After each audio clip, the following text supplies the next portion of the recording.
تکلیف او مصیبت چې په انسان کلم راشي او انسان پکې صبر وکړي.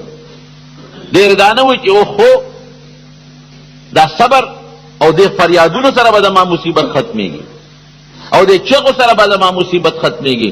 په چغو او په فریادونو مصیبت نه ختمېږي، په صبر به ستا له تسلي ورځي. صبر به کوې په هر تکلیف او په هر مصیبت کې به صبر کوې. او که دنیا کې در چا زیاتې او که چا سره ظلم وکړو، الله ته سپاره صبر کوه. ته ګوره چې الله درله بدل اخلي او که الله درله بدل نه اخلي. که تا نه چا سپېړه وویستله او تا هم ترې سپېړه وویستله نو ستا سپېړه بسي. ته صبر وکړه الله ته وسپاره چې الله ته له سپېړه وباسي چې پته ولګي. انسان به څه سپېړی. یو نیک سړی چې ته په لاره روان و، ښځه او خاوند ورله په مخه ورغله. ښځه او خاوند یې خشته ښکلې مدېدارې جامې جوړې دقسې خټې دي لکه دا اوس چې باران دی. د هغه ښځې او د خاوند یو بل سره ډېره مینه م وه. تاریخ لیکي دې نیک سړي غریب خیال نو چې ته پیروانه ولګېدل او د هغې نه څاڅکي د خټو دارې اوچتې شو او د هغه ښځې په جامو ور پرېوتې. بس د ښځې هغه خاوند خو برن شو. اوس ښځه هم ورسره روانه ده. بعضې سړي خو ښځې ته هم ځان ښیي که نه چې زه هم تیسمار خان یم. هسې د دو پیسو نه او د ښځې مخکې غوبل کوي چې زه خو هم څه شی یم که نه. صاحبه ښځه ورسره ده او دې صاحب هم برید ته وکړي دي په لاره روان دی او په ښځې په جامه د مخکې خټې هم پرېوتې او د فقیر نه غریب نه پرېوتې. ښه تا په قلار نه ګرځې. زما په ښځه دې خټې را وغورځولې، جامې دې وله خرابې کړې. ورغرې واله او د هغه نیک سړي نه د هغه فقیر نه یو مضبوطه سپېړه وویسته چې په لاره ځې په قلار ده. ګوره زما دا معشوقه او د لیلا د جامې دې د خټو ډکې کړې. ښځه هم خوشحاله چې زه سړی خو مې تکړه دی، زما د جامو د خټو بدل خو یې واغېسته. یوازې کور کې برې نه تاوئ بار هم تاوئ. هم خوشحاله شوه. دې غریب سپېړه ولګېد. حالانکې د هغه په قصد خو دا خټې نه وي ورشتي انسان دی نو.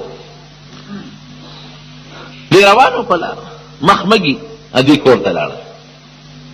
اوس هلته دوکان کې یو سړی ناست دی، یو الوی دی الوا پخی. باران دی هغه نیک سړی دی هغه الوی یم او یره نن غواړو څوک رانه زما دې دوکان ته.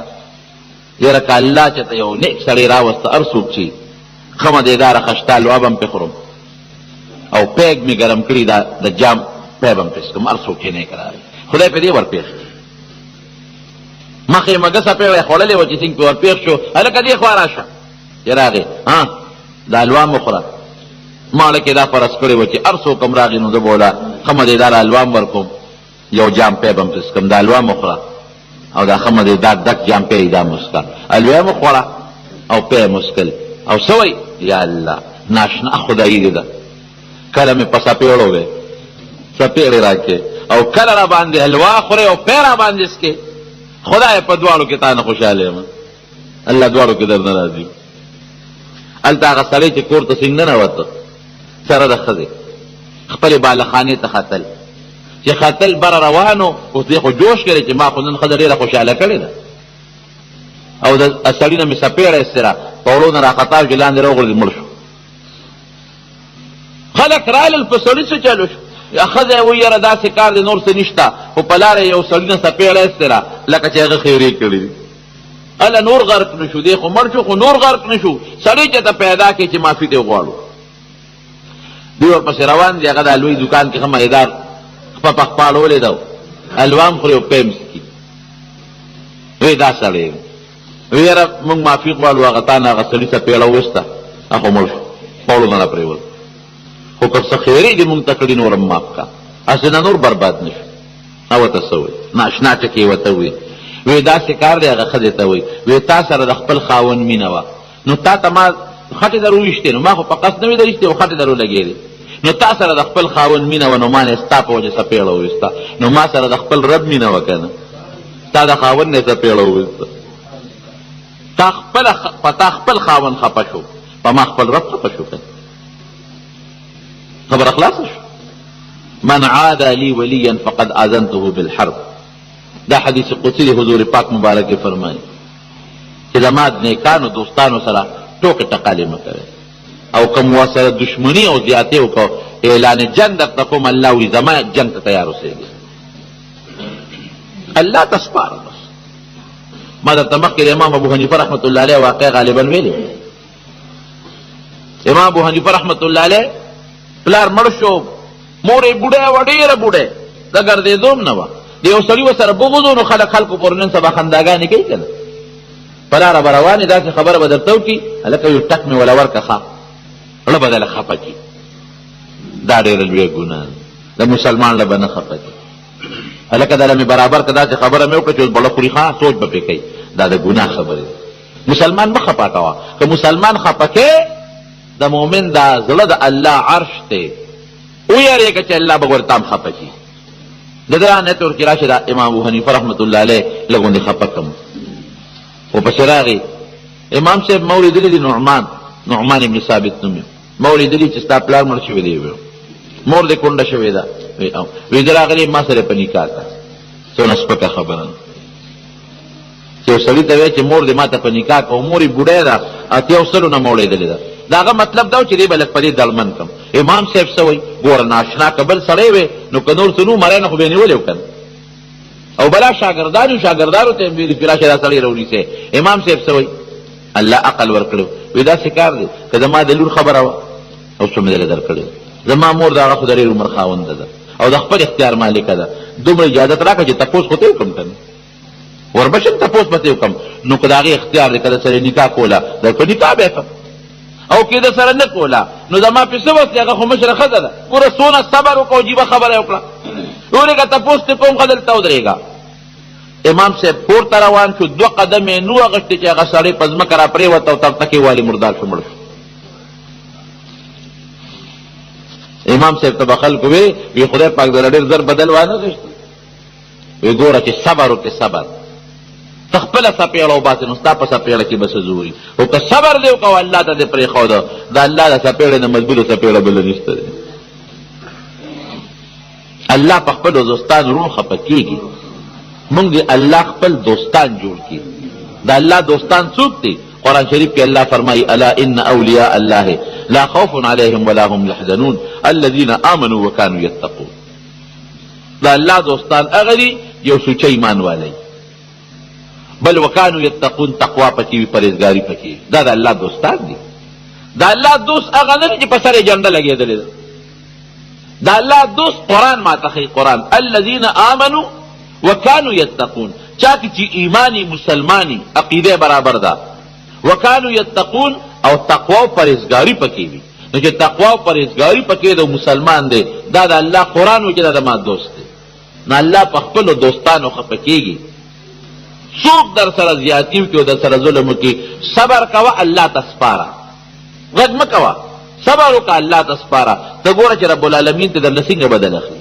داسې بدل به درته واخلي چې د چا په خواب و خیال او په ګمان او په وهم کې به هم نه تېرېږي. نو صبر بهترین صفت دی د مسلمان. حضرت ایوب علیہ السلام باندې څومره سخت تکلیفونه او بیماری تېرې شو. په دنیا کې دونه تکلیف او بیماری په چا نه تېره شوې لکه په ایوب علیہ السلام چې کومه تېره شوې. یو تفسیر لیکي 18 کاله دا جوړو، بچی مړه شو، بچی دا آفاتی په انسان راځي نو، بچی ټول مړه شو او شیطان الله ته بڑے والے وے، شیطان بڑے والے وستا دا بنده کې عبادت کوي نو ځکه کوي چې بلا بچی دی پاغه مطمئن دی. خلکو سره د بچو فکر نو عبادت نشي کولی، بلا مال او دولت رزق است عبادت کوي، بلا ځمکه او جیدادونه وینځي او نوکرای دي اوسګار دی عبادت ته. کله لږ غریب وي او یادته څه تکلیف وي ستا عبادت پې نه وکړي. ډېره اوږده قصه درته نه کوم، هغه مقصد در راځم. الله وی درېږه دا چل به وکړو، خلکو ته ښکاره کوله ګنې د الله نه څه شی پټ نه دی. بچي مو له مړه کړل او چې څومره نوکران او غلامان او مریان و هغه یې مو له ختم کړل، او چې څومره مال او دولت هغه هم ترې واخېسته، او چې څومره کورونه او بنګلې وې ښه مالدار د زمانې و هغه هم ترې ختم کړل. الله کولی شي که نه شي کولی؟ موږ په دې غابره یو. یو سړی زما خو مال او دولت ته برید تاوی، زما خو بچی دي، زما خو قوم دي، زما خو کلاشنکوف دی، زما خو طاقت دی. الله که یو غواړي قسم په خدای چې په سکندونو کې د اندار سا غېشتل شي. ډېره مولیدل په خپلو سترګو د کلاشنکوپ او د ټوپکو خاوندان او د ځمکو د جایدادونو د کارخانو خاوندان او د قوم خاوندان مولیدل چې بیا د پوړې پړق ته ناست دي د بل په حجره کې چې د منډه کوي. په بعضې حدیثو کې داسې راځي وایي دا مصیبت په بنده د الله رحم او کرم دی، ګناه پرې راځي، مرتبه پې اوچتېږي. بل حدیث کې راځي چې دا په الله پاک د انسان یو ابتلا او ازمایش دی چې دی پکې څه کوي، او بل کې راځي چې دا د الله قهر او غضب دی. د قرآن شریف آیاتونو کې داسې راځي. مولانا شرف علي صاحب وایي دا په څه پېژنې چې دا زما را تکلیف او مصیبت د کومې قبیلې نه دی.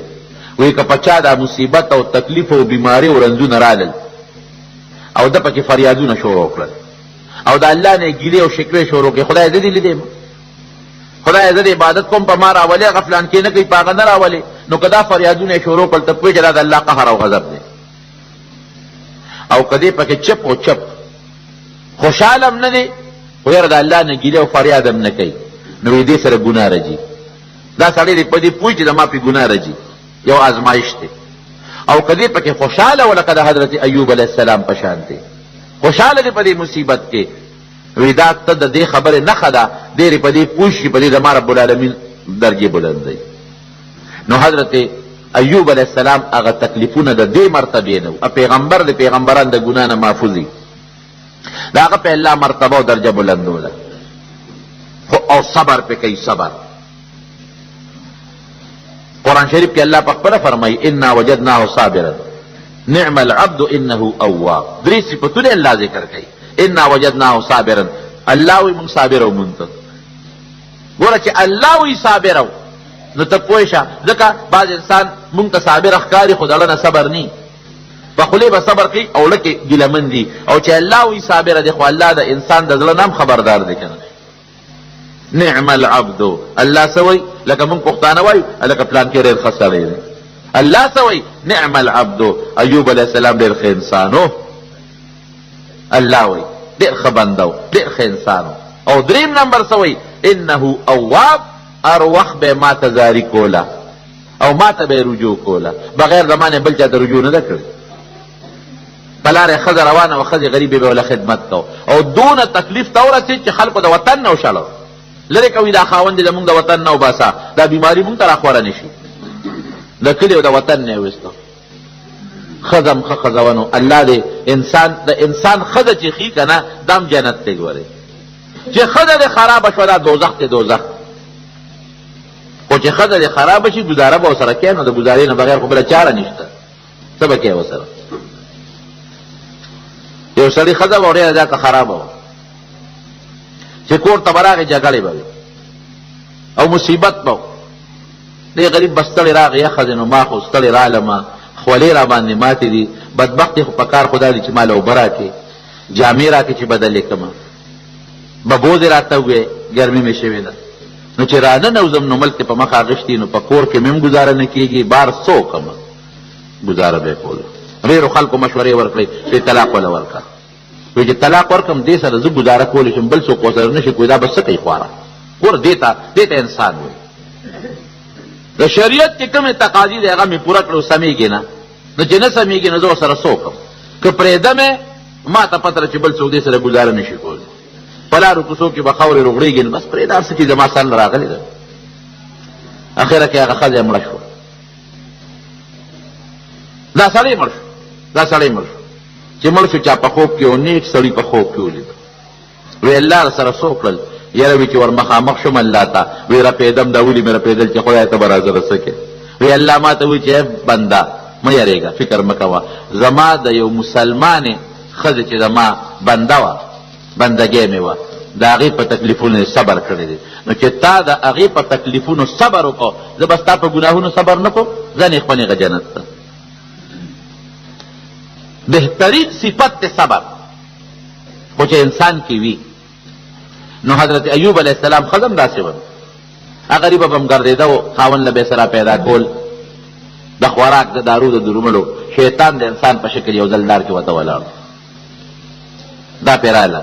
وی څه کوې؟ وی خاوند مې ناجوړه دغلته پروت دی. وی زه راته دارو ښیمه، او دا خاوند به دې بلکل جوړ شي، نن به ټیک شي، زه دلته ولاړ یم، بیا راشه که ټیک نه شو. خو یو معمولي غوندې کار وکړه. وی څه کار وکړم؟ وی تاسو څه چل کوئ؟ دا خاوند دې څه کوي؟ وی دارو درمل هم وله کوم او خدای ته چغې وایي. هم الله ته چغې وایي چې خدایه ما جوړ کړو، زه هم الله ته چغې وایم چې زما دا خاوند جوړ کړه. نو وی جوړ خو یې دله نه کړه دونه موده کې. وی ما ته سجده ولګوه، په ځمکه سر کېده او زه دلته ولاړ یم، ته ورشه او واپس راشه، که دا خاوند دې جوړ نور دې ذموار یم. په دغه زمانه کې د تعظیم سجده جایز و، د عبادت منع وه. لکه ما درته د یوسف علیه السلام درونو خبره وکړه، د عبادت سجدار دی هر وخت شرک دی او ګناه ده. دا ښه ده ورله یعقوب علیه السلام ته یو خبره ده، ایوب علیه السلام ته یو خبره درته کوم. وی دغه د یو سړی دی او هغه دقسې یو ټکې راته ووې، خو زه ستا نه تپوس کوم او چې اوس جوړېږي په دې ساعته. وی دا خو شیطان دی. وی هغه وخت جواب ولې نه ورکړو چې دا مخ دې رسوا شه شیطانه، دا دې څه وکړل؟ دا ګناه کار کې. او وی که زه جوړ شم که نه، ایوب علیه السلام په دې بیماری کې ورته وی که زه جوړ شم نو زه به تا پرېږدم نه او سل چوکې به دې وام، پرېږدم دې چې سر غداره به دې وام. اوس که بله ښځه به څه به وي چې ښه در په در د سره ګرځم، ناجوړه پروت دی، ډوډۍ دله پیدا کوم، مزدورۍ پردی کوم، دارون دله راوړم، او لا دومره په ذهن کې دی غصه پرته ده که لا جوړ شي ما به وی هم زه خپل کار کوه. او ته څه وایي؟ وی تا دې الله جوړ کړي، الله دې جوړ کا، خیر د سل نه زر غزاره مې وغو چې تا الله جوړ کړي.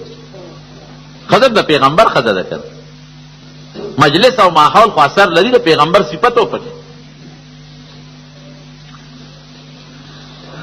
حضرت یعقوب علیه السلام چې هغه بیماری جبې ته ورسېده، د الله نه به سوال نه کو چې ما الله جوړ کا، اپا هغه بیماری مطمئنو، خو چې جبې ته هغه بیماری ورسېدله وی ربي انی مسنی الضر وانت ارحم الراحمین.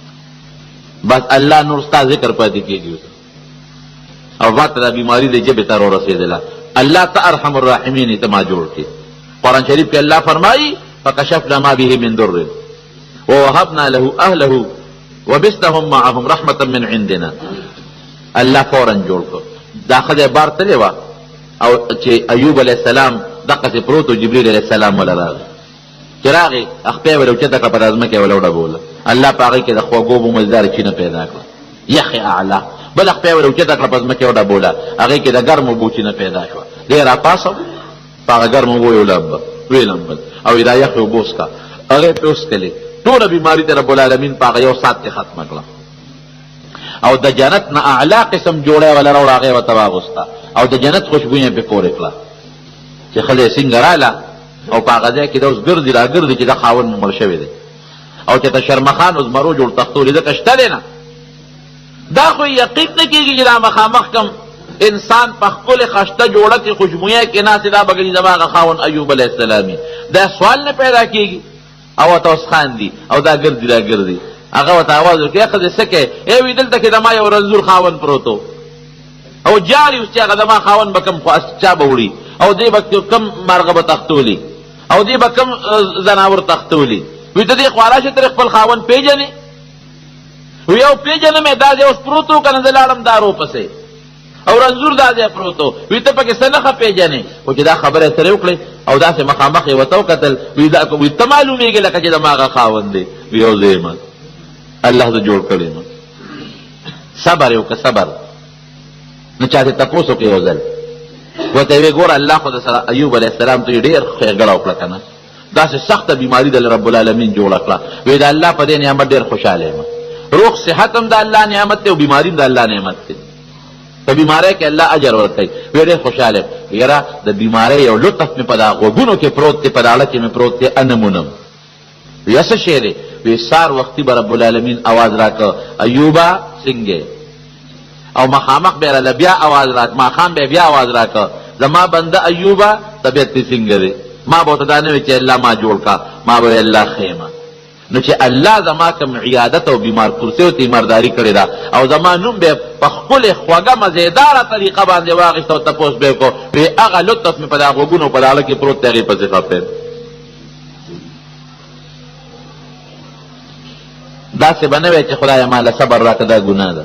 حدیث پاک کې راځي داسې به نه وی، ځکه چې صبر غواړي خو د صبر خو د مصیبت نه پس راځي. یو سړي د نبي علیه السلام په مخ کې د صبر دعا وکړه، وی د خدای منده مصیبت دې وغوښتو صبر راکې نو صبر خو ال راځي چې مخکې د مصیبت نو صبر به راځي داسې مه وایه خو که مصیبت راغې نو بیا ویلی شي چې یا الله په دې مصیبت کې ماله صبر راکړه مخکې به دا وی فاسأل الله العافیه چې خدای د مصیبت نه مې وساتې دا وایه خدای ما د مصیبت او د غمونو نه وساتې خو که کله مصیبت او غم او تکلیف راغې نو بیا دا سوال کولی شي چې خدای په دې کې ماله صبر راکړي نبی کریم صلی الله علیه وسلم فرمایي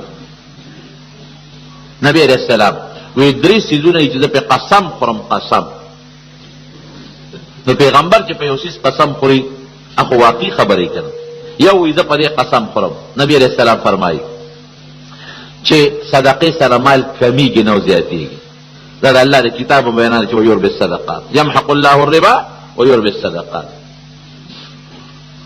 نو یو په دې قسم خورم چې صدقه څوک ورکوي دا نه وي چې زما مال به کم شي مال زیاتېږي یوه شو دویم زه په دې قسم خورم چې کوم سړی سوال کوي د ده په دې سترګو پړه کې به فقر نورم زیاتېږي ظاهر کې کمال ډېرې خو د زړه فقر به وي سوالګری سړی هر وخت د بل نه سوال کوي نو زړه نه فقیر دی که نه لکې په هغه خپل مال باندې استحکام او په هغه خپل مال صبر نشته یو د مال غنا ده او یو د زړه غنا د زړه غنا نشته دوی په دې قسم خورم او دریم په دې قسم خورم رونو دې ته غوږ کېږدي بعضې وخت یو سړی وایي که نه یاره جي که ته وله په جرګه وه چې دې ماف کا نجیبه ما ظلم کړی دا زموږ جاهلان خلک د جهالت خبرې کوي ما سره دا زیاتې کړی دی ما سره دا ظلم کړی دی او ما سره دا کړی دی هلکه نو تر کومې پورې به ته ظلم تپوسونه کوې معاف کړه که نه سړی په کور کې پر ورولۍ کې یو بل سره زیاتې کمې نه کېږي د ښځې او د بچو منځ کې زیاتې کمې نه کېږي د پلار او د زامنو په منځ کې زیاتې کمې نه کېږي د ګاونډي او د ګاونډي په منځ کې نه کېږي د رشته دار او د بل رشته دار په منځ کې نه کېږي دا جهالت دی چې ته ورته وایې ما معاف کوه هغه وایي نه د دې خپل زیاتي تپوس به کوم او لکې بیا څه وایي جرګې والا ته څه وایي خلک به څه وایي که داسې وبخم او داسې معاف کړمه نو خو زموږ عزت لال خلک به راته سبا پې غرونه کوي او تا نه څپې راوویسته او داسې دې معاف کړه پته یې ډز وکړه او تا داسې معاف کړه تا ته یې کنځل وکړل او تا داسې معاف کړه اوس راشه حضور پاک مبارک څه فرمایي ښکلی پیغمبر محمد رسول الله صلی الله علیه وسلم درېیمه خبره چې وي زه پې قسم خورم که په یو سړي ظلم او زیاتې وشو او ده پې صبر وکړه حضور پاک مبارک فرمایي زما د قسم وي چې دله به الله عزت ورکوي مونږ خو وایو که نه بدله مو وانه غېسته او صبر مو کړه خو بېعزته شو او زه پې قسم خورم چې دله به الله عزت ورکوي صبر کې ډېر لوی او بغیر د صبر نه به څوک وکړي څه کېده چې بچی دې مړ شو ته صبر نه کوې څه به کوې مال دنه لاړ او ته صبر نه کوې څه به کوې خامخا به صبر کوې که 15 ورځې پس 19 ورځې مخ وټکې په 11مه به صبر کوې یو میاشت به مخ سر وټکې په 12 یو میاشت پس به صبر کوې دا شکر وباسه چې الله دله په دغه صبر کوي چې ستا فطري شی دی خامخا به صبر کوې الله به دله اجر درکوي نو حضرت ایوب علیه السلام صبر وکړ قرآن شریف کې الله څه وایي هغه چې څومره مال دولت و هغه هم ورته مونږ واپس کړ او چې څومره اهل او بچو هم ورته مونږ واپس کړل الله پې د سرو د سپینو باران وکړه د سرو د سپینو حدیث پاک کې راځي منډی والی و هغه سره درې ځان ته رانږدې کول الله ورته وایي ای ایوبه ته ما غني کړی نه د دې نه پیغمبري مې نه در کړې داسې دې سرو سپینو پسې دې منډې شروع کړې وی لا غنا عن برکتک وی الله دا ستا برکت دی که نه ستا د برکت نه زه مستغني نه یم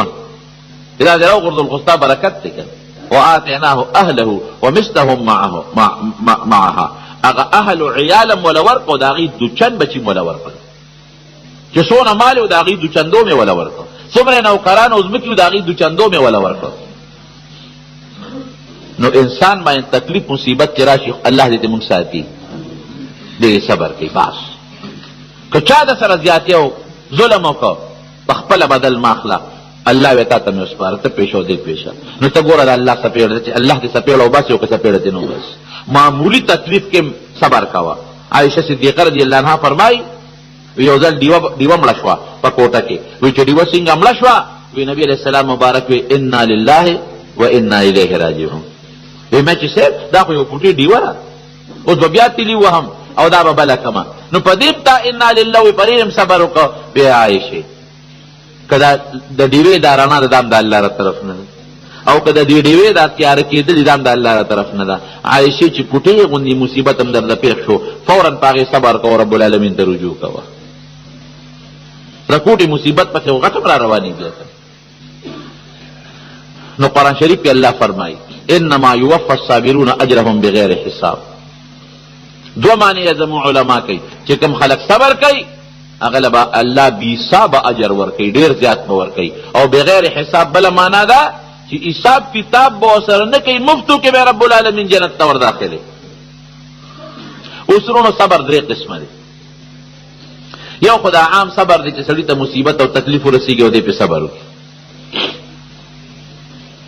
او دویم صبر عبادت باندې ټینګېدل دې ته هم صبر وایي.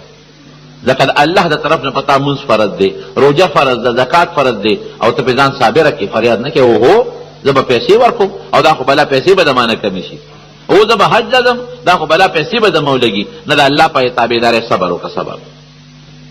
او دریم صبر څه دی؟ د الله چې د کم څیز نه ته منع کړی چې کم حرام څیزونه دي د هغې نه ځان صابره کړې. پردی مال درته پروت دی، لږ دی ورته راشي چې اوس خوشته دی، نه راشي اوچت یې کړه او بیا چې صبر وکړي چې نه دې نه م د الله صابر کومه. هلک ویې مې ته صبر کو، د دې ګناه نه مېړه صبر کو، د دې ناروا نه مېړه صبر کو. نو د ګناه نه او د ناروا او د حرامو نه له ټینګول دې ته هم صبر وایي. دا درې قسمه صبر دی.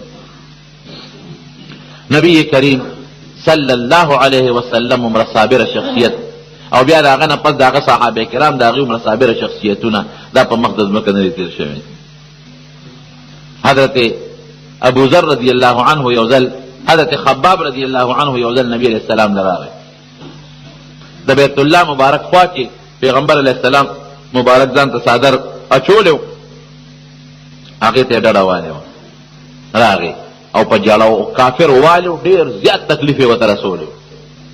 وی د الله رسوله وی ته دعا نه کې دا وګوره زما دې وینو ته او زما دې زخمونو ته وګوره، زه خو عبادت نشم کولی دې ظالمانو د لاسه، که عبادت کوم او الله ته ودرېږم نو دا ظلم را سره کوي.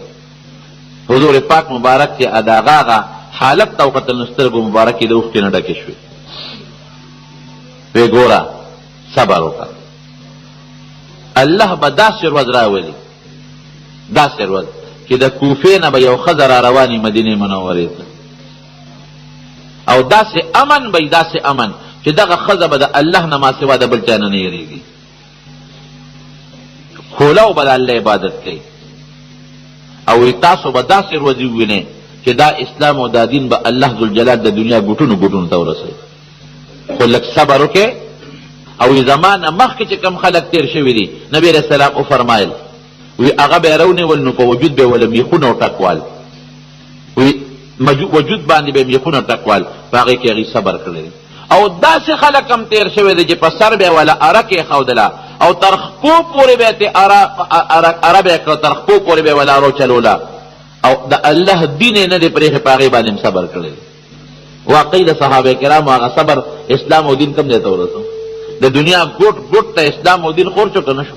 او د حدیث دا راوي په خپله وایي وی ما دقسې یو ښځه په خپله ولیدله، وی په سر یې د کوټې پڼ شو پروتو او د کوفې نه روانه او مدینې منورې ته. هېڅ بې غمه، نه د شر مخ نه یېرېده، نه د زمرو نه یېرېده، نه د ډاکوانو نه یېرېده او نه د کافرو نه یېرېده. مې چې وګوره د حضور پاک مبارک هغه پیشنګویي ما ته رب العالمین په خپلو سترګو وښود. یو روایت کې راځي چې د قیامت پر ورځ به الله آواز وکړي، الله به آواز کړي چې ای بندګانو چې د چا په الله حق ارادي چې الله ول خپل حق ورکړي. خلک به حیراني چې په الله د چا حق کم دی. که مونږ وایو چې مونږ عبادت کوو نو دا خو الله طاقت او توفیق را کړی دی. که مونږ له الله په دې لاسونو کې طاقت او توفیق را نه کړي نو مونږ عبادت کولی شو؟ وی خلک به حیران شي چې په الله د چا حق کم دی. وی دې کې به دوباره آواز چې هغه خلک چې په دنیا کې تکلیفونه او مصیبتونه پې تېر شوي دي او دې پې صبر کړی دی نو په هغوی حق په الله شته هغه دې را مخکې شي. نو د دنیا دا مصیبت زده او دا بیماران او رنځونان او تکلیفونو والا به ټول را میدان ته شي. الله وایي تاسو سره ما وعده کړې وه چې بې حسابه به دله جنت در کومه، ستاسو په ما دا حق پورې زما په دې غاړه کې دا حق بند دی، زه بې حسابه جنت ته داخل شي. نو مخکې نه به د صبر سوال نه کوې، بلکل دا ګناه ده، دا ناجایز دي. ځکه صبر د مصیبت نه پس راځي. ته ما له خدای صبر راکړې، د هغې دا مطلب چې مصیبت راکړې چې صبر پرې وکړم، دا منه ده. د عافیت سوال به کوې چې خدای د مصیبتونو نه مې وساتې، خو چې کله مصیبت راشي بیا د صبر سوال کوه او صبر هم کوه. دعا کوې چې الله په موږ رحم وکړي. یو ځل د نبی علیہ السلام مبارک نه چا تپوس وکړو وی د الله رسول بیبیانو کې درته ګران څوک دي؟ بیبیانې خو یې ګڼې وې وی عایشه. او وی په سړو کې درته زیات ګران څوک دي؟ وی د دې پلار ابوبکر. نه خپل تره یاد کړه چې عباس، حالانکه بل ځای پې خفه شوی دی چې هلک ضرر رسولی دی، وی عباس خو د پلار په ځای دی، وی د ده به قدر کوي. او نه د خپل تره زوی په دې مقام یاد کړه، نه بل یاد کړه، نه بل یاد کړه، حالانکه د ټولو مرتبې شته. ټول د نبی علیہ السلام رشته داران دي، زمونږ د سر تاجونه دي، لیکن وی څوک دی خو وخت دی؟ وی عایشه. په بیبیانو کې وی په سړو کې څوک زیات؟ وی ابوها د دې پلار ابوبکر. دا د نبی کریم صلی الله علیه وسلم محبت دی ورسره. او یو مقام کې فرمایي د حضرت بل اور زمون په ترمذی شریف کې غالبا تیر شو، یو حدیث کې تیر شو چې د حضرت عمر او د ابوبکر صدیق یو بل سره لږ غوندې اختلاف راغی، خامخا پر ورولۍ کې خلک کله جګړه کوي. عمر ته لږ غصه شو، نه ابوبکر صدیق نو عمر ته خفه شو، بیا رضا کو ایمانه غلطي شو ما معاف کا. نو عمر خفه و خو لږ جذباتي مو اته کور ته لاړ. نو حضرت ابوبکر صدیق ورپسې کور ته ورغی چې سړی مې خفه کړی دی خوشحالو مې. نو چې دی ورغی هغه په دروازه دننه شو، نو عمر د دننه نه دروازه ورته بنده کړه رضی الله عنه. ابوبکر صدیق خفه شو چې سړی خو زه رضا کوم او دی خو ډېر خفه دی، نه رضا کېږي، کور کې رانه ننوته او دروازه یې بنده کړه، دا به څه کېږي؟ لاړ نبي کریم صلی الله علیه وسلم له جومات ته. حضور پاک مبارک مرګرو سره ناست و چې ابوبکر خفه دلګیر را ور روان دی چې ما خو عمر خفه کړی دی او ما نه خو راضي نه شو.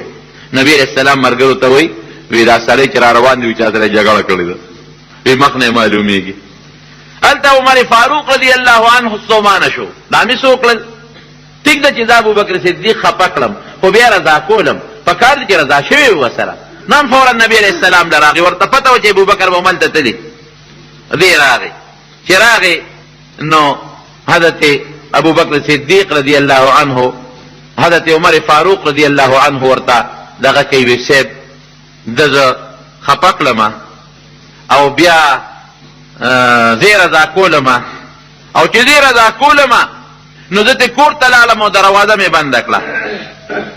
اوس نبی علیہ السلام له پکار دا و چې نسبت ابوبکر ته ویلو چې یاره نه به دې خفه کو، او بیا به عمر ته ویلو چې عمر خیر دی چې رضا کولې نو زر به رضا شوي. دا طریقه وه که نه؟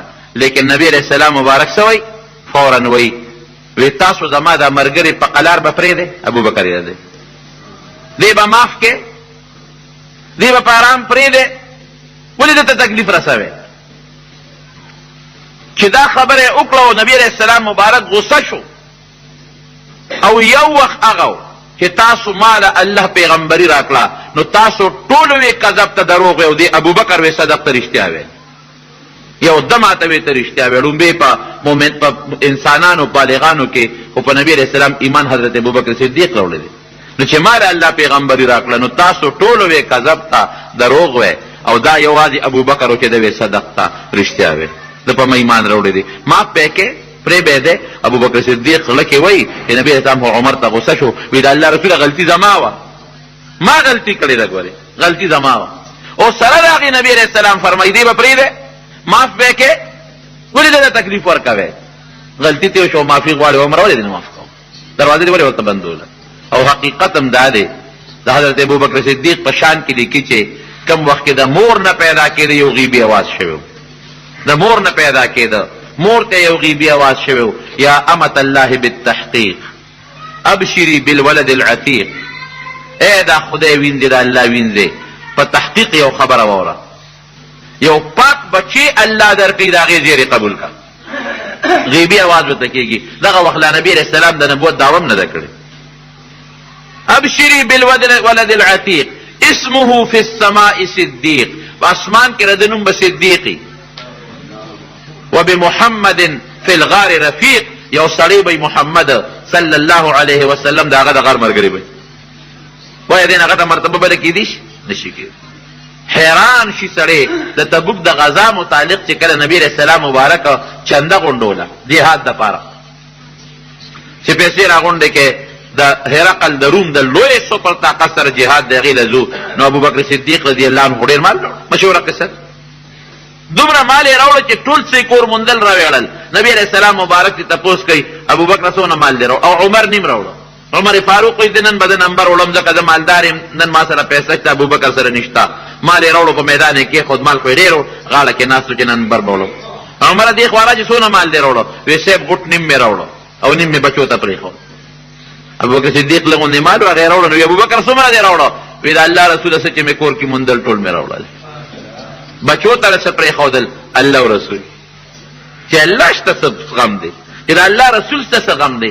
دغه وخت کې حضرت ابوبکر صدیق د دې ټاک د غټه کپړه چې کومه ده د درنه کپړه، حالانکې په ګرمۍ کې درنه کپړه چول ګرانه ده، درې نه چې د خلک پې د پاسه کښېني، ټاک دا سکولونو کې چې خلک پې کښېني دقسې غټه جامې چولې ټوکړې ورته لګېدلې وي.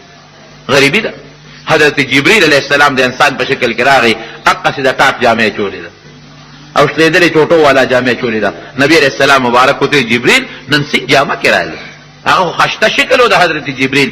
عموما به د دحیه کلبي غوندې شخص په شکل راته. دحیه کلبي رضی الله عنه په صحابو کې ښکلی سړی و. نن دې جامه څنګه اچولې ده؟ وی د ابوبکر صدیق ادا الله ته خوښه شوې ده. الله اعلان کړی د فرشتو ته چې نن روز به د ابوبکر شان جامه اچوي. ما ځکه دا جامه اغوستې ده. دومره الله ته خوښ انسان، دومره الله ته ګران انسان. دغه رنګ حضرت عمر فاروق رضی الله عنه څومره الله ته خوښ انسان. یو مقام کې نبی کریم صلی الله علیه وسلم فرمایي، کله حضرت ابوبکر وایي چې کله زه د نبی علیه السلام سره ما ملاقات کړی دی نو یې ماته مسکا کړې ده، ماته چته په تندي ګونجې نه دی راوستی، ما ماته خندلې دی او ماته هم خندلې دی. داسې مقام نه دی راغلی. او یقینا د دین دپاره او د اسلام دپاره ډېرې انتهایي قربانۍ هم کړي دي که نه. لومبی مؤمن په نبی علیه السلام لومبي ایمان په بالغانو کې د ده دی. چې نبی علیه السلام مبارک ورته وي ابوبکر دا خو د یارانه دوستانه وه د ماشوموالي هلکانې، وی چې ما ته خو الله نبوت راکړ. څنګه دې خوښه ده؟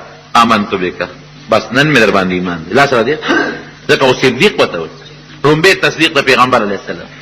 شک و شبهه پکې نشته. ما ته معلوم وي چې ته رښتونې دروغجن خو نه یم، خبره خلاصه. او بیا د پیغمبر علیه السلام نه دی جدا شوی. د هجرت په سفر کې صحابه ټول رخصت کړل د مدینه شریفې ته. حضرت ابوبکر صدیق رضی الله عنه ورغی د الله رسوله زما مې اراده د هجرت کېږي، څنګه وکړم؟ اجازت راکړه. ویې نه ته ایثار شه. ویې ولې صاحب؟ ویې ما سره به ځې، ته ما سره هجرت کې. دا ډېر ادباري ملګري وي چې هغه ځان سره څوک پاتې کوي. د څومره ادباري وي دا ځان سره پاتې کوي، جاسوسي را باندې څوک نه کوي.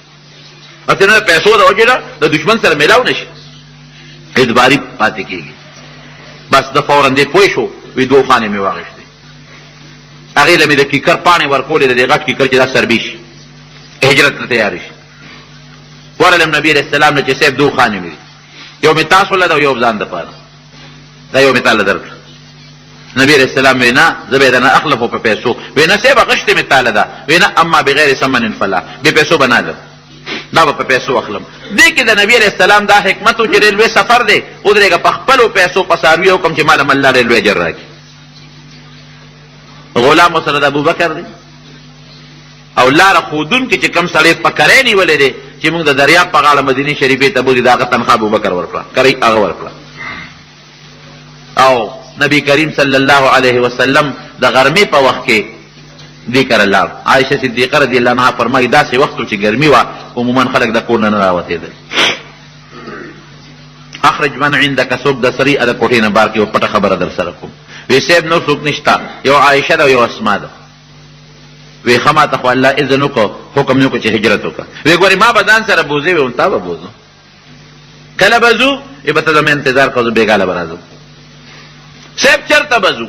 وی بس دا به درسته درته وایم. د شپې نبی علیه السلام مبارکه راووته او د دنیا د کافرانو میټینګ کړی دی. څومره سخت وخت دی، څومره غټ غټ مشران دي ټول پکې جمع دي دارالندوه کې، دا په مکه مکرمه کې. څوک د سره څوک پې جمع دی یا نیسو؟ وی نه غټ قوم یې د شیطان پکې دی، یو نجدي دی، یو مشر شیخ په شکل ناست و.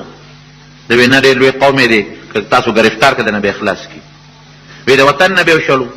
وی داسې خوږه خوله خدای ورکړی دی چې هلته به ځان سره خلک ملګري کې در باندې حمله به وکړي. وی مړ به یې کړو شیطان پاسید وی ډېره بهترینه رایه ده.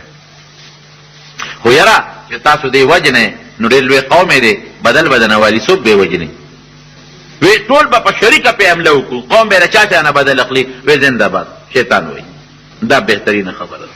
راله په دقه شپې د نبي علیه السلام د کور مبارک نه ګیره واچولو. نبي علیه السلام مبارک حضرت علي صاحب سملو په خپل بستر وی ما سره پردې امانتونه دي، ګورم د دغې کافرو امانتونه، خیانت پکې نه کوي چې ښه تاسو په معاملې کوئ ودرېږه مال مې دنه قبضه کړی دا خو به در نه کړم. وی ته به سبا پاسې د امانتونو به فلانکي فلانکي له ورکړي، چا ته غږ مه کوه چې مونږ کوم خوا لاړو. وی چې راووتمه اوس ځای په ځای راته د مکې چې څومره کافر تورو په لاس ولاړو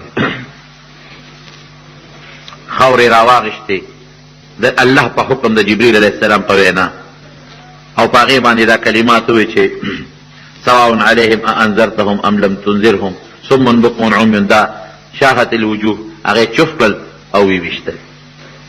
الله هغه شګې خاورې د کافرو سترګو ته ورسولې، هغې سترګې مګل شروع کړل لکه بزول چې راشي او د خلکو سترګو کې خاورې واچوي، هغې سترګې مګلې او نبي علیه السلام مبارک ته نیغ لاړ، اړو وینې لیده.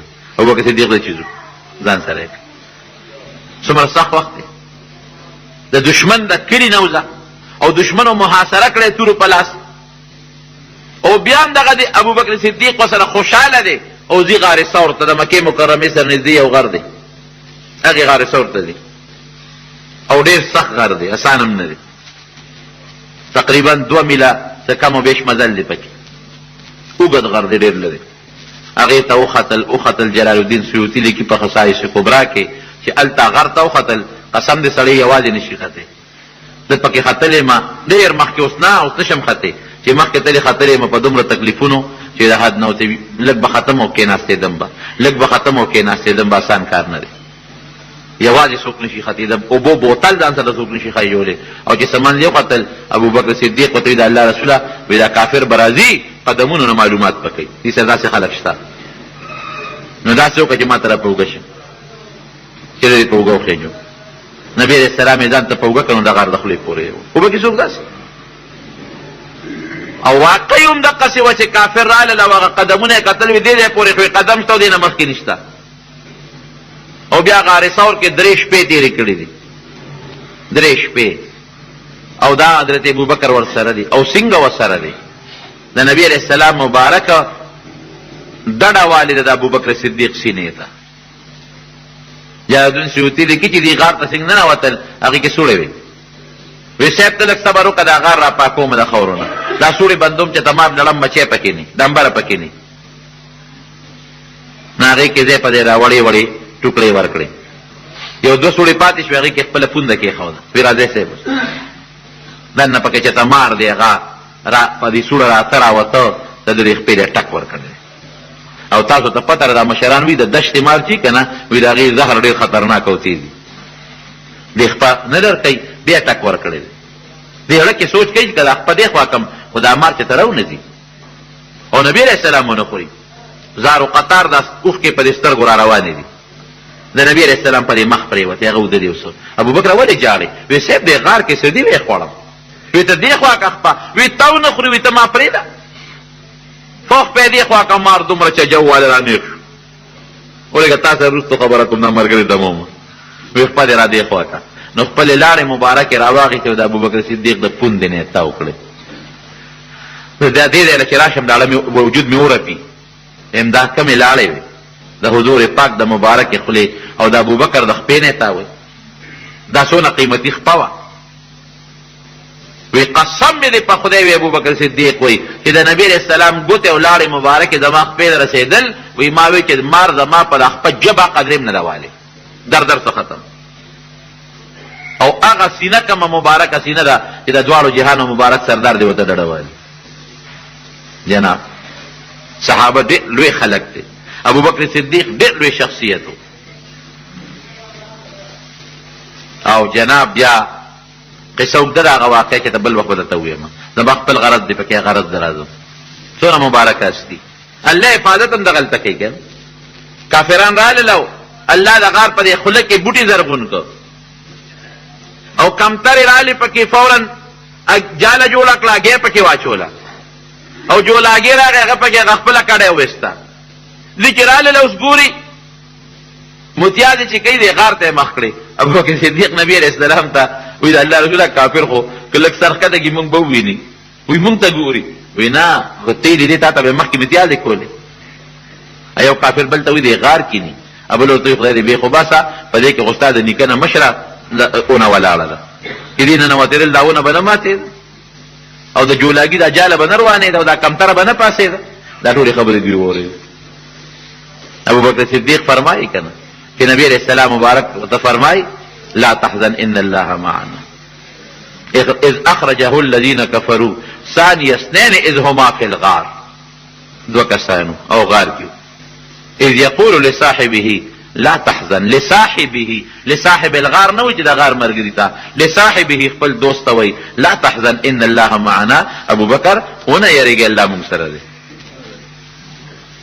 فأيده بجنود لم تروها دا سے لخکرو باندې الله امدادو کو جتاسو په خواب او خیال کې نتیریږي او نستاسو لکه غلط دي شي جولاګي باندې او په کمتره او اون الله پیدا کړل. درې ورځې پس روان شو مرګري دیته وای چې په لار سمند لاړل او یو شواروز مزل وکړو بل ورځ مزل وکړو یو غرمه ده او ګرمي دی او ځکه یو ګټه پرته ده دا هغه ګټه سورې دي د عربو ګرمۍ هم خدای ساته ډیره سخته ګرمي پاره بوکي زه په دې بوډونه لګولي ایاکم ضربات الشمس د انور د ضربو نظر ساته د انور داسې تو دی ته په ګرمۍ کې او بیا د ګټې سورې بلا څنګه سوري ګټه خو چې ګرمه شي خو بنده ورسره ټینګېدی نه شي او بل څه شته نه وی د الله رسول وی دا ګټه ده نو که دې خوښی کې دی کې درته څادر واچوم وی بوټې دمه شي یو شپونکي وم دې ګټې لره روانو وی ما زر څادر واچو نبی علیہ السلام مبارک ته مې ځای برابر کړ چې صاحب د دلته سمله او د لاړم هغه شپونکي پسې وی ما ورته چې لکه څوک یې پلان کې یم دا ګډه چیلر څه چا دي وی دا د فلان کې دی او مې پیژنې چې دا کوم سړي دي وی مې چې اجازه ته تشته چې لږ پیراله راکړې وی بالکل وی مې چې ښه یو چیلر راله شه غلاند ولا وسانډر دې شګونه وی هغه غلاند وسانډل او دا هغه چیلر نه پیرا وستل وی ما ځان سره یو لوښی د کور وړو د نبی علیہ السلام د پاره چې هغه پکې اوبه مو بس کړي وی هغه لوښی مې کیپی واچولو او اوبه را سره به هغه اوبه مې پکې ورواړو چې له سیمې ته جوړه کړه وی رالم نبی علیہ السلام چې د انور واوړېده نو مې راویښ کړ چې د الله رسول لږ پی مې دله برابر کړ کسکې وی هغې وسکل وی ډېر زیات پې خوشحاله شوم ابوبکر صدیق وی مې چې ځو نه وی زه چې ځو پیاده سفر د نبی علیہ السلام مبارک اوور ورځې یا لس یا څوارلس اختلاف پکې د علماو شته د مکې مکرمې تر مدینې منورې پورې نو نبی علیہ السلام بیا قدر نه کوي یوازې دا موقع نه ده هره موقع کې چې د نبی کریم صلی الله علیه وسلم تکلیف راغلی دی په خپل سر یې ټیوچت کړی دی کافرو که نبی علیہ السلام مرۍ ته څادر اچولی دی د ور منډه کړي دي یا ده خدای ظالمان څه درته وایي اتقتلون رجلا يقول ربي الله صرف دا درته وایي چې رب مې الله دی نو په دې وجه نه هر ځای کې دفاع کړې ده د نبی علیہ السلام هر ځای کې د رسول الله مبارک قدر کړی دی هر ځای کې ورسره خپله مینه محبت قایم ساتلی دی هر ځای کې پې خپل خفګان کړی دی او هر ځای کې د خپل اولاد او خپل بچي قربان کړي دي دومره لوی شخصیت نبی کریم صلی الله علیه وسلم په یو مقام کې فرمایي وی جومات ته چې چا دروازې دي دا به ټولې بندې کړي جومات ته خلکو دروازې د خپلو کورونو نه کړې وې چې د چا کورونه جومات سره نږدې وو نو په نږدې به په دروازه جومات ته راتلل وی زما جومات ته چې د چا دروازې دي ټولې بندې کړي سوا د ابوبکر د دروازې نه دا دې کولی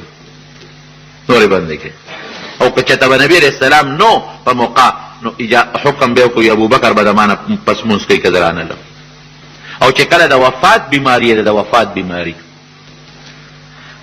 د تلو جومات ته نو خلکو انتظار کو ورته او نبی علیہ السلام د پاسېدو نه دی وی په ما اوبه راواړوې صحابو پې اوبه ورواړولې وی بیا نو چې بیا پاسېده نو بیا بېهوشه شو وی په ما اوبه راواړوې بیا پې اوبه واړولې نو چې بیا پاسېدل نو بیا بېهوشه شو وی په ما بیا اوبه راواړوې نو چې بیا پې هغې اوبه واړولې چې بیا پاسېده بیا بېهوشه شو چې هوش کې راغی وی جومات کې د خلکو څه حال دی وی صاحب د مانځه ته انتظار کوي وی زه نشم وتی بیمار یم او د تکلیف ته پاسېدی نشم ابوبکر ته ووایه چې خلکو ته منځ وکړي عایشه صدیقه رضی الله عنها ورته وایي د الله رسوله زما پلار ډېر پړه نرم دله دی او ستا په مسله چته ودرېدی شي او که ستا په مسله ودرېد جاړي به مونځ نشي کولی. عمر ته ووایه چې هغه مونځ وکړي، ورته ابوبکر ته ووایه چې مخکې مونځ وکړي. هغه ورته بیا وایي نبی علیہ السلام ورته بیا فرمایي ابوبکر ته ووایه چې مخکې مونځ وکړي. او ورته بیا وایي عایشه بیبي وی صاحب زما پلار ما ته معلوم دی که نه جاړي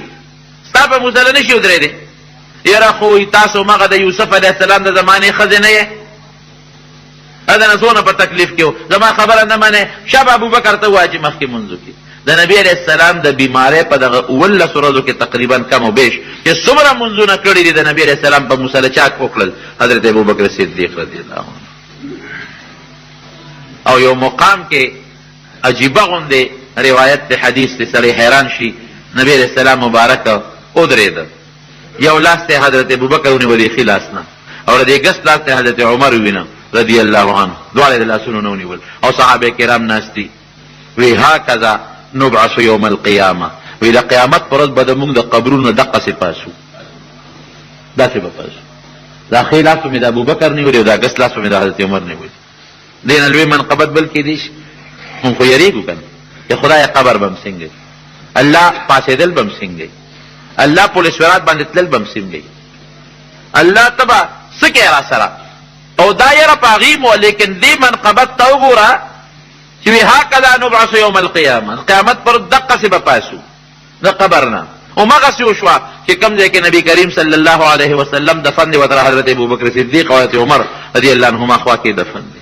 چې څنګه څومره منقبت که زر ځله دی او په نبي علیه السلام درود سلام وی، نو ورپسې په حضرت ابوبکر او په حضرت عمر هم سلام وی. دومره لوی منقبت، دومره لوی شان.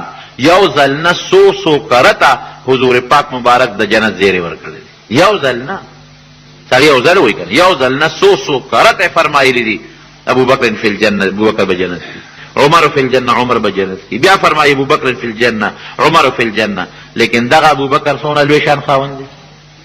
یا جناب د قیامت یو حدیث کې دا هم راځي چې د قیامت پر ورځ زما امت کې لومبي حساب کتاب به ابوبکر صدیق سره کېږي، لومبي حساب کتاب.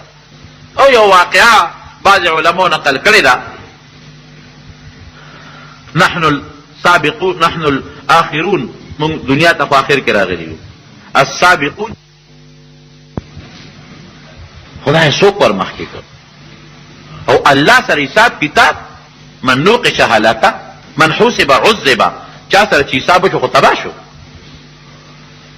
یو کس را مخکې که په خپله خوښه چې زه ورسره حساب کتاب وکړم، الله به په خپل شان لایقه ولاړې موجود به یو کس را مخکې کړ. او څوک ور مخکې کړم؟ وی ما سره به دا دوه خپل وزیران ولاړې، ابوبکر او حضرت عمر. حضرت ابوبکر به د مټه ونیسي ور مخکې چې الله سره حساب کتاب وکړي، په سلګو په چغو بشي. الله ما سره حساب زه نشم کولی بل څوک مخکې کا، ما سره څه نیکۍ دي او څه دي. او دا هسې دا قاعده داره، دا انټرویو وغیره مونږ کله کله ورکړې ده، نو دې کې چې دا لومبۍ څوک ورشي هغه امتحان والا په هغه خپل لزدړي کړي، دا لومبۍ ګرانې وروسته بیا لږ اسانه شي. خدای پاک ما مه وردننه کوه، لاس به راکاږي او جاړي به سلګۍ به او چغې به وایي، او په دې هسې نه ناکام شمه. الله سره حساب کتاب کیدی شي. نبی اسلام فرمایي من حوسب عذبه، چا سره چې عذاب وشو تباه شو.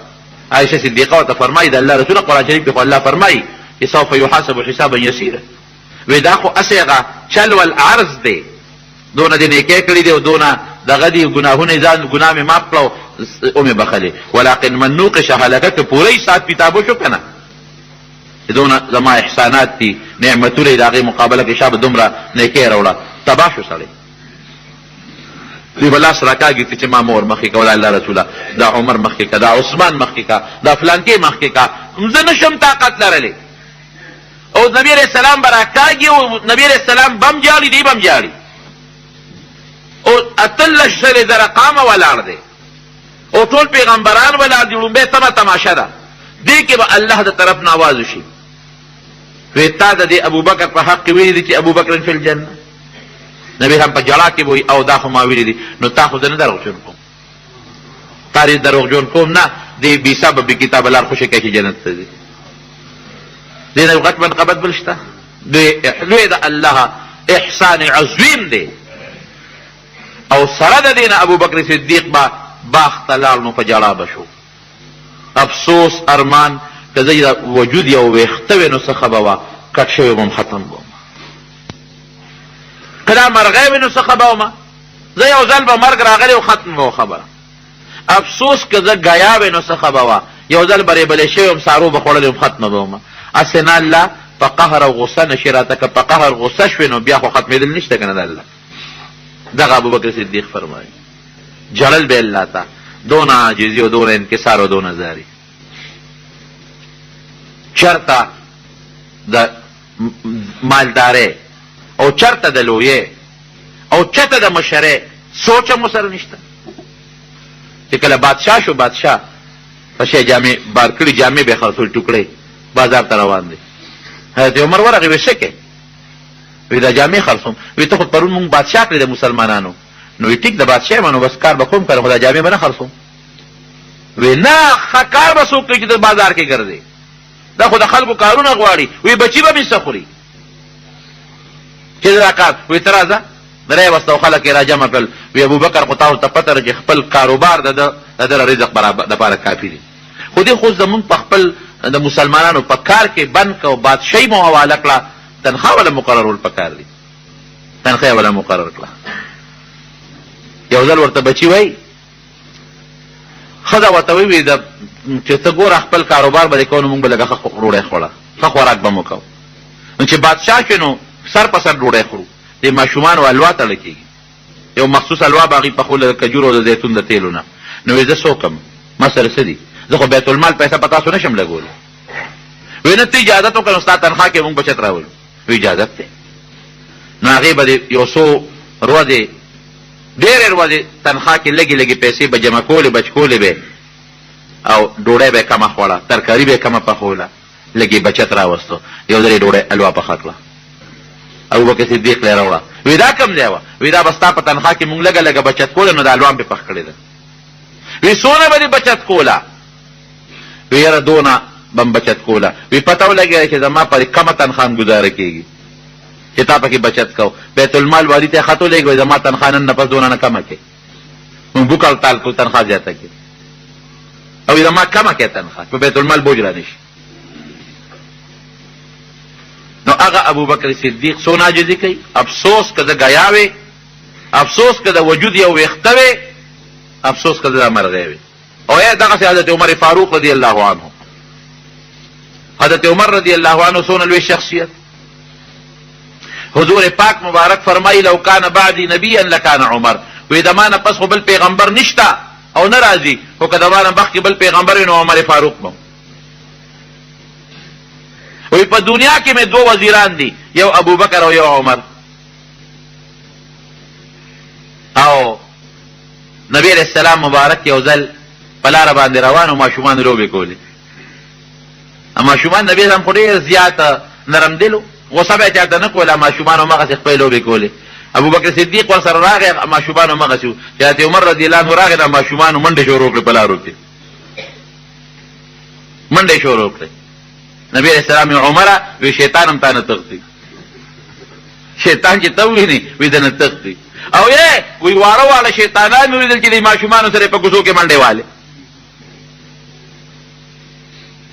یو موقع کې نبی یو جنۍ ناسته وه او د اختر ورځ و نبی علیہ السلام مبارک ناست و هغې هغه تمبل و د خوشحالۍ په مقام تمبل وال که دا ماشومان وی نو خیر خو چې ګونګړګان ورته ني تمبل یې و نبی علیہ السلام هم دغسې اورېده دې کې حضرت ابوبکر صدیق راغی نبی علیہ السلام لاستې او هغه ماشومان یې لګیا دي یو طرف ته خپل تمبل وی دې کې حضرت عمر فاروق رضی الله عنه راغی چې راغی هغه چې چا تمبل و د تمبل لاندې کو د پاسه پې کېناسته چې نبی اسلام مخ واړو عمر دی ورته وی عمره شیطان هم نه تښتي دومره د حضور پاک ورسره مینه او دونه محبت او د جنت زیرې په دم یو ځل نه څو کرته د جنت او د شهادت د دواړو زیرې پې شوې دي هدې به جنت تم ځي او د جنت مقام به م حاصلوي او د شهادت مرتبه م حاصلوي شهادت هم ډېره لویه مرتبه ده لیکن عاجزۍ ته یې وګوره یو ځل چا څه مال راولېږه په غنیمت کې مریان وو ډېر زیات مال و مسجد نبی مبارک ته یې راوست عمر ورته داسې وکتل رضي الله عنه نو چې ورته وکتل نو وړه کې لږ فخر غوندې راغی، او زه داسې مجاهد یم چې دونه غنیمت مې وګټه، دونه علاقه مې فتح کړه. دې اړه کې لږ لویي به ورته ووایو، موږ ورته لویي نه وایو، خو هغه اعجاب المرء بنفسه کې حدیث سره تعبیر راځي، یو پټې د خپل دغه ورته خوښ شو چې ګوره ما نن څونه کار رانه الله واغېسته. بس فورا یې صحابي ته حکم وکړو، وی خلک راغونډ کړه جومات ته، څوک نه دي خبر دی نه، وی ضروري تقریر به کوي.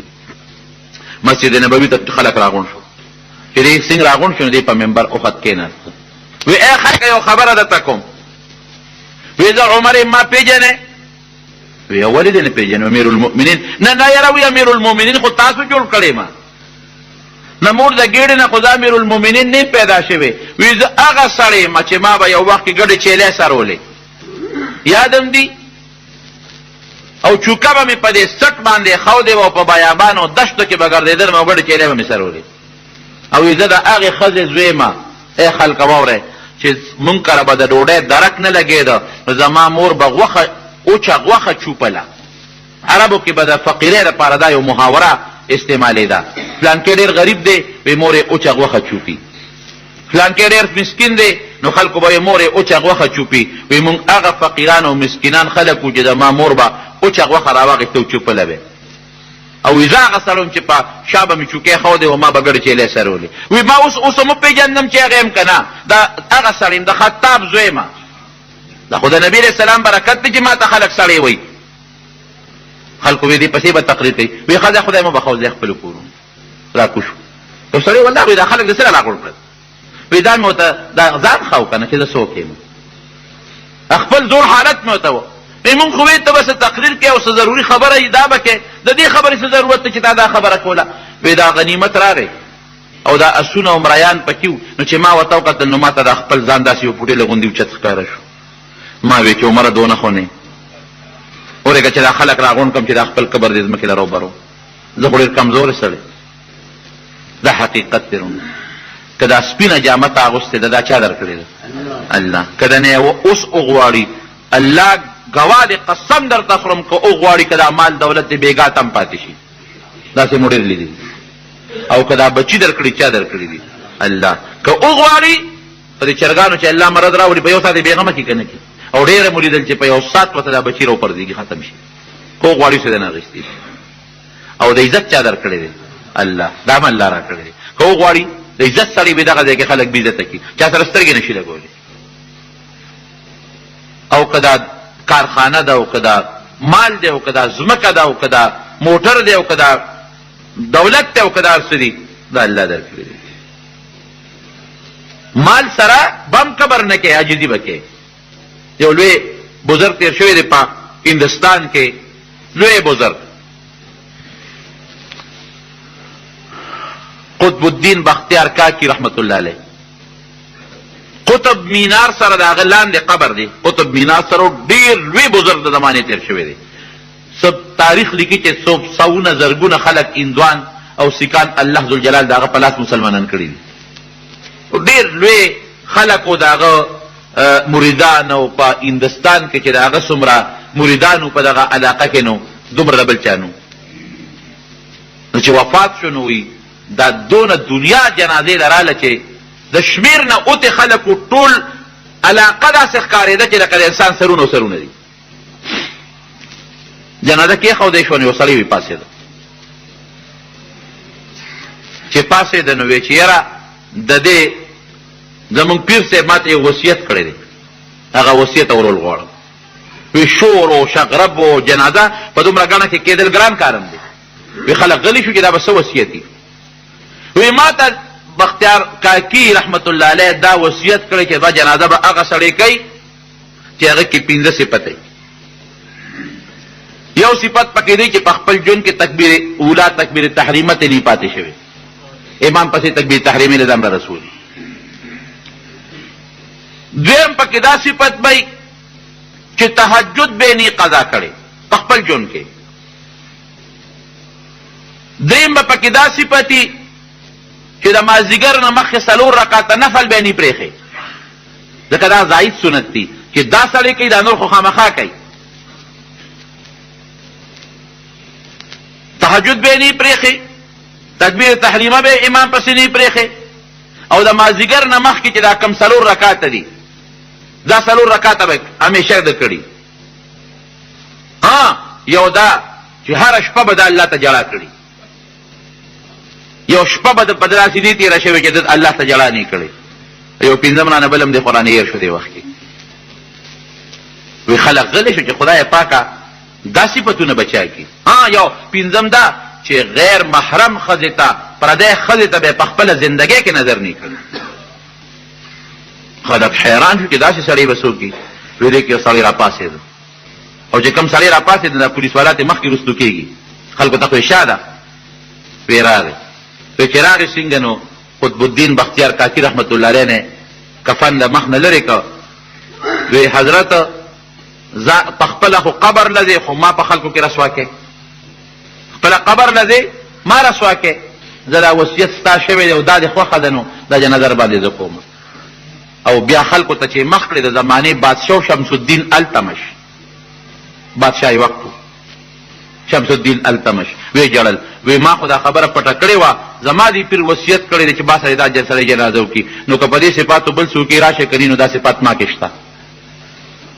ما په خپله زندګۍ کې تهجد نه دی پرېښی چې کله بالغ شوی، ما نه په خپله زندګۍ کې تکبیر اولا نه دی پوت شوی، ما نه په خپله زندګۍ کې د مازدیګر نه مخکې سنت نه دی پاتې شوی، او په خپله زندګۍ کې ما پردی ښځې ته نه دی کتلی. بادشاه د زمانې دی، او داسې شپه په ما نه راتېره چې ما الله ته جړا نه راکړې چې خدای زه څه شیم، دا بادشاهي خو تا راکړې ده او په زور دې راسپارلې ده.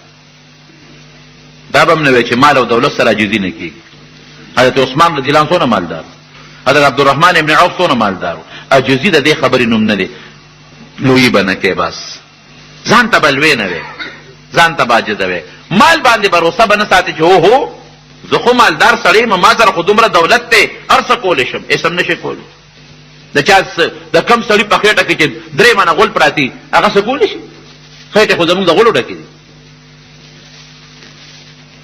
یو سړی چې ته مجلس کې ناست دی کبرجن شانتي و، دا نیکانو خلکو مجلس کې چې ته ناست نو اوړېده کله به په یو خپه کېده، کله په بله خپه کېده، کله شاته ګوري، کله مخکې د پاسېدو لار ګوري، خو د پاسېدو لار نشته، میانځ کې ګیر دی. هغه عالم پې پېښ وه نیک سړی، خلکو ته یې دله لږه لار ورکړې، د ده بس ضرورت یې د غریب، وی ده لاړ شه خو بیا راشه. بار ته ووته واپس راغی چې مجلس خور شوی دی خو راشه. وی تا ولې دا اوچت ښکته پورته کېدې را کېدې؟ وی یاره جي حیا راځي غږ درته نشم کولی. وی زه را باندې پېښ وم، قاله باد درغلي و، پېښ وم در باندې باد درغلي و. وی صاحب بلکل باد راغلي و، ټینګېدی نه شوم او پاسېدی هم نه شوم چې خدای اوس خلکو مخکې رانه باد چې ته ونه ځي. مړه وی کم سړی چې د بادو ته د ټینګې نه دی هغه به هم لویي کوي. په څونه کبر رالی د هغه ځای نو پنسې دې راښکې دی منځ کې کېناستې، بادو ته د ټینګې نه لږ غوندې باد دې په خېټه کې غوټه دي، ټول مجلس کې د نوار پارخطار چې خدای څوک هم نو چې بادو ته څوک ټینګې دی به هم لویي کوي. وایه داسې انسان دی که نه دی؟ هر انسان داسې دی. معمولي غوندې دسماتې راشي دی ته یې نشي رسولی، کله سړی په پرتوب کې موبېږي، لږ دې په غاښ در راشي د نه په کور کې څوک خوب نشي کولی، د انسان به هم کبر کوي. مال به د سړی خو په مال به ټوپونه نه وی، دا به نه وی چې دا مال به ما بچ کوي. عزت به دې وي خو دا به وی چې دا الله راکړی سبا یې مغشتې شي، بچي به دې وي پیدا رانه سبا غشتې شي الله، بادشاهي به دې وي بروسه و پې نه کې دا رانه سبا الله غشتې شي. دې ته عاجزي ویل کېږي. نو قرآن حکیم کې الله فرمایي یا ایها الناس، اے خلقه، انتم الفقراء الى الله، ټول الله ته ګورې محتاج دی، فقیران و مسکینان الله ته محتاج ہے. والله هو الغنی الحمید، الله غنی دی، چاته ماجت نه لري او د ډېرو ښکلو صفتونو خاوند دی. یقینا دی که نه دی؟ په موږ بیماري راځي په الله نه راځي، دی ښکلې صفت شو. په موږ مرګ راځي په الله نه راځي، دی ښکلې صفت شو. موږ له ستړیوالي راځي الله له نه راځي، دی ښکلې صفت شو. موږ له بدرنګتوب راځي الله خشته دی بدرنګتوب وله نه راځي، دا د الله ښکلې صفت شو. مونږ لا جزوال راځي الله د ډېر لوی قدرت او طاقت خاوند شو. ان یشأ یذهبکم، که الله وغواړي تاسو به ختم کړي، ویأتي بقوم جدید نه به براولي، او که ته به دا به څنګه وما ذلک علی الله بعزیز، الله وی دا په ما څه ګرانه خبره نه ده په سکندونو کې کولی شي. زموږ ورونو ډېر زیات محتاج یو، الله نه به هر وخت تمم کو یره به هم کو. ګورئ حضرت عمر رضی الله عنه فرمایي په یو موقع وی که چرته د قیامت پر الله اعلان وکړي چې یو کس جنت ته لاړ شي باقي د ټول جهنم ته لاړ شي بالفرض ټول دنیا د جهنم ته لاړ شي یو کس جنت ته لاړ شي وی ابا زیمه وی د الله نه مې دونه امید دی او وی که دا اعلان وکړي چې ټول جنت ته دی یو کس دوزخ ته دی ابلیس دیم جنت ته دی بالفرض ابو جهل دیم دی ټول دی یو کس به دوزخ ته دی وی یریږم به ابم ویم چې دا به زیمه خوف او رجا ورته وی الله نه به یرم کې او د الله نه به تمم کې اوله نطفه واخره جیفه وفيما بينهما حامل للعذره اول د انسان نطفه ده ګنده اخر د انسان مرداره ده چې په قبر کې پریوزي که نیک و خو ډېره ښه ده که نیک نو په د چنجو جاله ده او په دا مابین منځ کې څه دي په دا خېټه کې ګندګي ځان سره ګرځي د انسان بسي او د انسان قبر بسي دو کې چې الله پاک زمونږ نه قبر وباسي الله په مونږ کې عجزي پیدا کړي خدای زمونږ په وینا کې زمونږ په اعمالو کې زمونږ په گفتار کې عجزي پیدا کړي خدای زمونږ مال زمونږ بچي زمونږ دولت زمونږ عزت چې راکړی دی الله دا تا راکړی دی دې کې زمونږ هېڅ کمال هم نشته که معمولي علم او پوهه ده د هر چا الله دا هم تا راکړې ده دا زمونږ کمال نه دی